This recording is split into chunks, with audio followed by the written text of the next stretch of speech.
and welcome to my channel, Twin Flame Spirit. I'm Yvonne, still and always Yvonne. Today we're going to talk about a subject that is linked to the one from last week, where we talked about the false twin flame and where I gave you 6 signs that how to recognize false twin flame. But that doesn't mean there's a judgment in any way in that. It's just a sort of label to describe how you can recognize if someone you thought was actually the person who was created for you and meant to be with you is actually not that person. That's how we define a false twin flame. It doesn't mean that that person is in your life for a false reason or whatever. It's, of course, you manifest everything you actually live and go through. So also this person, and this person actually fits you on a psychological level and also spiritual. But they come into your life to teach you something, to show you something, and to have you clear a wound or become aware of a wound you are actually having in regards to love. Because often that false twin flame treats you in a way, this is very, very victimizing, but still he acts and behaves in a way that is not loving towards you or not based on real love.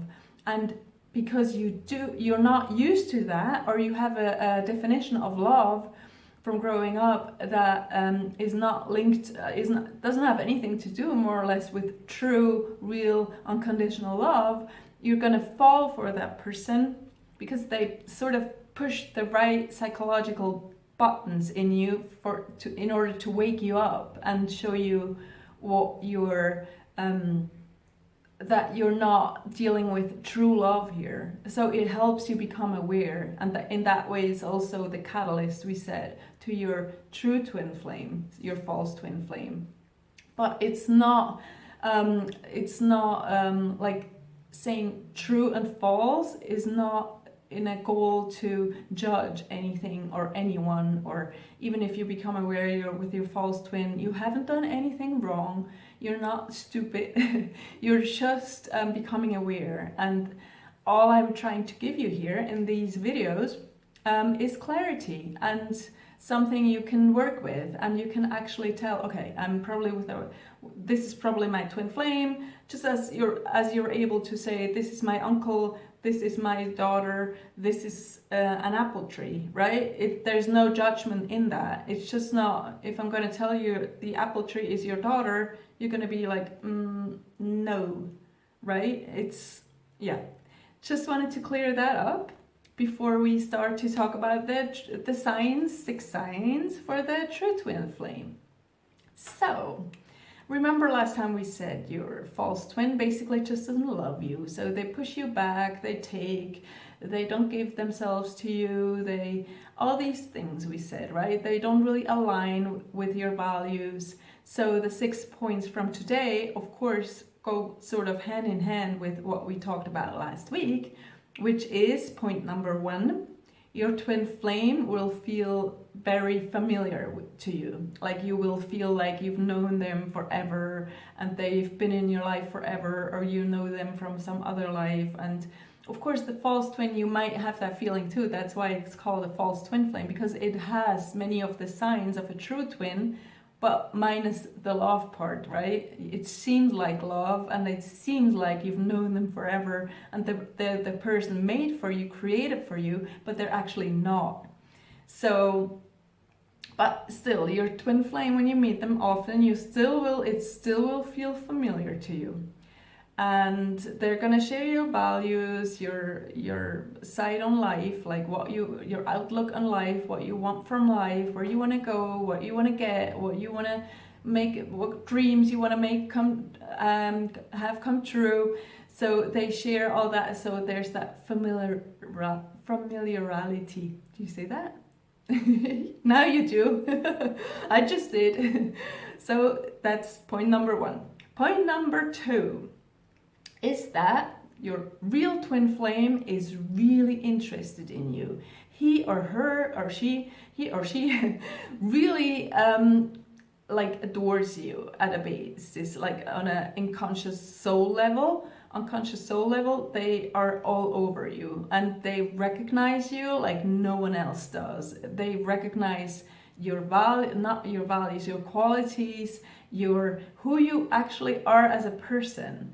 They are able to grasp that, who you are, because all your qualities you are proud for, which you are proud of yourself. Let's say you have all these things you're good at or people adore you for, and all you think only you know, right? You think you're the only one who knows what your true values are and what you're capable of and what a good person you are in your heart, and only you can see that. You're never really able to actually communicate that to others or show off, or people get you wrong, or but not your true twin flame. He gets you.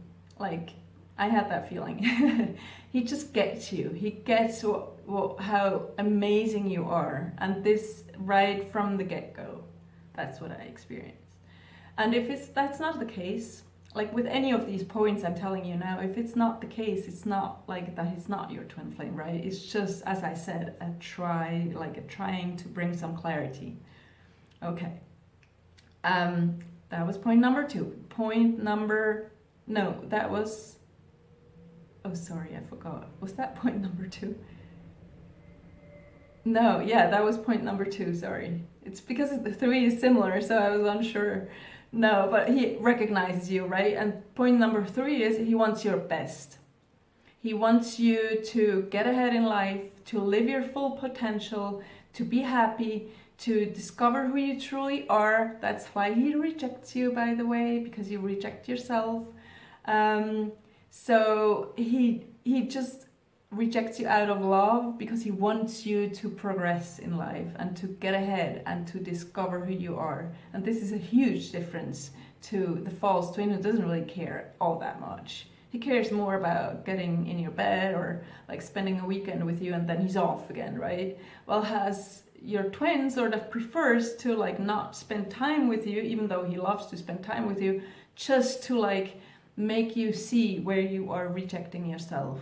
So he wants your, truly from his heart, he wants your best. Yes. Point number 4, this is 8. 4, he admires you for everything you do. And he's really proud and appreciative and thankful for everything you do, for all your work you put in, for the self-healing, for the self-work you put in, for everything you do, for your patience, for your perseverance, for you being at it, not giving up. He admires that. Because on a soul level again, he knows that he benefits from that, and you as a couple benefit from that. And it's not to say that he doesn't do a thing, he just doesn't do the same thing as you.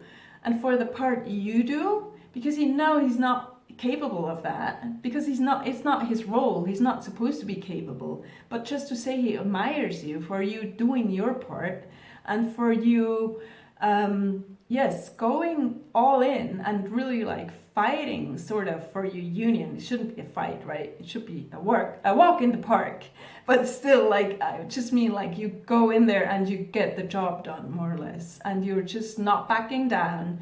You read books, you want to become more self-aware, you want to get to the bottom of this problem and that problem, and you do that, and he admires you for that, really. Like, he sees it and he recognizes it. And even if he doesn't like write you a card once a week and say, oh wow, you're so amazing, you're putting in all this work for me, it's always on that soul level. He recognizes, sees it, and appreciates it, and he admires you for it. Yes.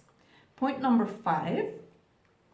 He feels really at ease with you, and he really wants to spend time with you. He enjoys spending time with you. So he might be like trying to hold you back or put you off and say, oh, I don't have time today, or I have an appointment, I have to be leaving soon. But then he forgets about that and he just keeps on chatting with you, or I don't know what else you do with your twin flame. But he just forgets about the time because he enjoys you so much. So even if you're in separation, like not physically a couple right now, the few times you interact or you you actually meet, or it's intuitive. You feel it, like, not, it's not through his words, it's not, maybe not through his actions, maybe he tells you he doesn't have time, but you feel it, that it's a lie. You just feel it, you see right through it, you know, you feel that he appreciates you and he loves and adores you. So that's point number 5, and linked to that, point number 6, what I just said. He loves you, he adores you, he's all over you, he admires you, all that. But to come back to a false twin that we talked about last week, who doesn't love you, and that shows in almost everything. This one, your true twin flame, who is one with you, who is one being with you, one conscious, creative consciousness with you. He loves you more than anything, and you feel it and you know it, and if you ask your heart, you can tell. And yeah, that's what I wanted to say for today. I think that's everything. Thanks so much for watching. Thanks so much for leaving me comments if you want to. I really hope it helped you clarify some doubts you might have. Leave me comments, share my videos, still trying to get through to more English speaking people wherever they are. Share it in other forums, share it on YouTube, on Facebook, whatever. Share it, like, subscribe, come back. Contact me if you wish to do coaching. Of course I do coaching, still working on my website. Doesn't mean it's not coming, it's not happening, just in divine order. Okay, so thank you very much. I'm sending you big love, big hug, and lots of European kisses. And I'm saying goodbye and see you soon. Bye bye.